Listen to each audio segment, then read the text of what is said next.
he was an assistant to Roger Varian, etc. So he definitely learned from the best. Coming across from Ireland, horse been off for a couple of months, but looks sharp enough, and interesting to see how she gets on. One or two fillies making their way out onto the track.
Not much movement in the market. Pioneering's 9-4, Azets is 5-1, Tire Yellow Ribbon is a 15-2 shot, 17-2 Mini Milk, Cashel 9-1, it's 9-1 Tidal Racer, Bashik 10s, 10-1 Rogue Tide, Divine Connection 28s, 33s, and bigger the rest. But I think Pioneering remains pretty well handicapped. It might be pretty tough to beat here.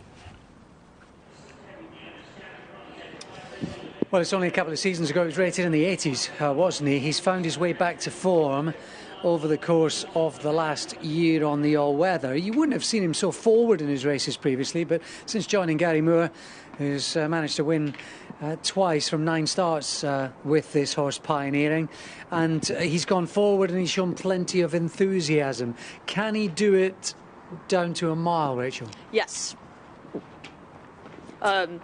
To move on from that, yes, I definitely think he can. I think there's 2 horses in here. Both are coming off wins, both him and Tidal Racer, who I think look the most interesting, but he just stands out because that win at Lingfield last time out, I know people are going to go, oh, it was in a cellar, but being rated 60, he was only getting £1 from a horse rated 67 and £2 from a horse rated 64. So he was really wrong in the weights, and he didn't just win, he absolutely blitzed them. It turned into a bit of a sprint, and I think the drop down to a mile should suit here, particularly Kempton, because it's sort of it's a long mile, it's a long stretch. He's got time to build it up, and obviously him and rider Reese Cuddlebuck, they get on well because he was aboard last time.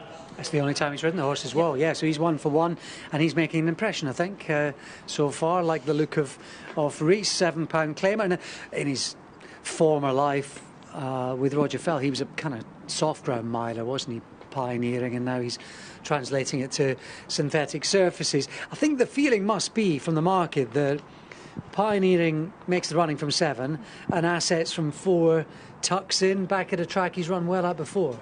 Yeah, I mean, I think it'll just be how well he breaks, and if William Buick, who won basically from the front a couple of races ago, decides to go, and Pioneering can sit next to him. He doesn't have to necessarily go and dictate, because when I was looking through it, Bashik's also has gone forward in the past with the cheek pieces back on, but drawn 14 might put a little bit of a kink into that plan, and there's not a whole lot of other front-running horses on here.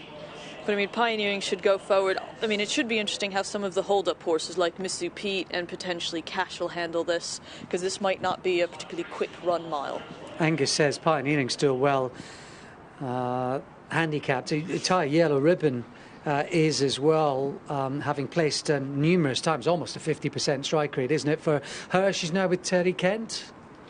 Yeah, had a little bit of a stint in Ireland, and then had previously run 7 placed efforts with James Bethel. And Terry Kent, newish trainer. I mean, we want to say he is one of the young guns, but he's not particularly young, but he was an assistant to Roger Varian, and he's had 3 winners from 11 runners so far, and his horse is just an absolute flying form. And she was late to the party, and she's a grey, and she had red headgear, but she looked an absolute picture in the paddock. She did look well, to be fair. Rogue Tide, I think, didn't get the clearest of runs last time, might be open to some more improvement with the cheek pieces on for the second time. Holly Doyle keeps the ride. Tidal Racers in good form as well, though the draw hasn't necessarily been kind. We've got 3 Class 6 handicaps that look pretty fierce from our last 4 races. No, these were incredibly competitive. Maybe this be the easiest in hindsight if Pioneering goes and just dominates from the front, but these handicaps never easy. Let's find out. Last one goes in. That's Rogue Tide. Here's Anthony. And they're off. Breakaway for the Rasher and Maureen Frith Memorial Handicap Stakes. One of the first to show is Azits in the red colours. Divine Connection up there too. The dark blue of Miss You Pete is forward. Likewise, Pioneering is right up there. Bar Chic rousted to gather stride very deep. Tidal Racer, a black jacket, is also going forward. Then comes Cashel and Mini Milk in behind runners, with Waqaas in the orange and white colours. Next in the field is Dover Light. Further back, just racing a bit awkwardly there, was Rogue Tide.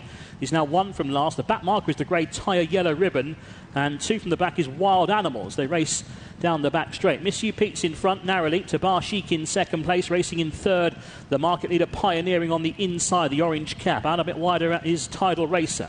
Then comes Cashel with the sheepskin noseband. He's on the outside of Divine Connection, the filly. Then comes Azits in the red with the green cap, ahead of Mini Milk, the yellow and red colours. Further back is Waqaas, and then Dover Light. Ridden along is Wild Animal. Towards the back is Rogue Tide, and still the back marker, Tie a Yellow Ribbon, as they begin to turn for home just outside the 3. And up front, still Miss You Pete, joined though by Bar Chic out a bit wider. Pioneering every chance in third, just now rousted along. Behind them under pressure is Tidal Racer. Azets has a chance in the red. And then Mini Milk, who's looking for room. Staying on from the back is Rogue Tide on the far side. Meanwhile, Miss You Pete in front.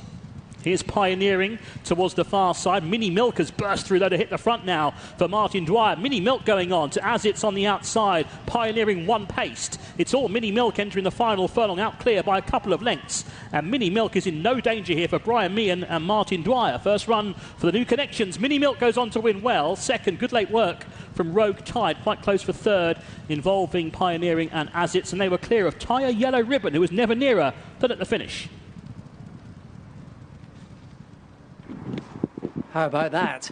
First run for Brian Meehan, and Mini Milk, after just over a year off the track, has come back seemingly better than ever, registering a win for the first time in her career at the age of 4 and at the 6th attempt, beating Rogue Tide. There's definitely some promise in Rogue Tide.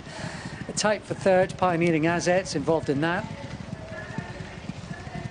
Photo finish for third to confirm. And Tyre Yellow Ribbon, just look at the grey and the red cap, staying on pleasingly enough, just in behind maybe to get up for 4th spot. But Martin Dwyer had a ton of force to squeeze through in between runners to win that tidily.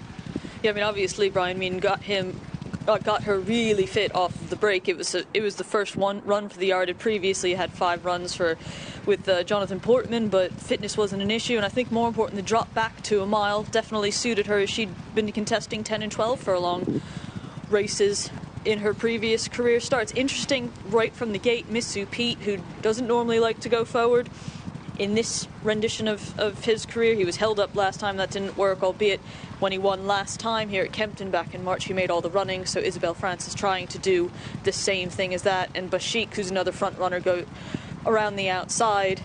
The fancied horses in the shape of Pioneering and Clive Cox's title Racer were in behind in third and fourth. And your eventual winner just sitting about mid-pack here, sort of taking a bit of kickback, throwing the head up. But the interesting one is the runner-up Rogue Tide in the stripes of white and black towards the back end of the field. He was going absolutely nowhere, didn't seem to be handling the track, didn't seem to be green and keen, and had no idea. Last but one alongside the 4th. They've come from the back of the field.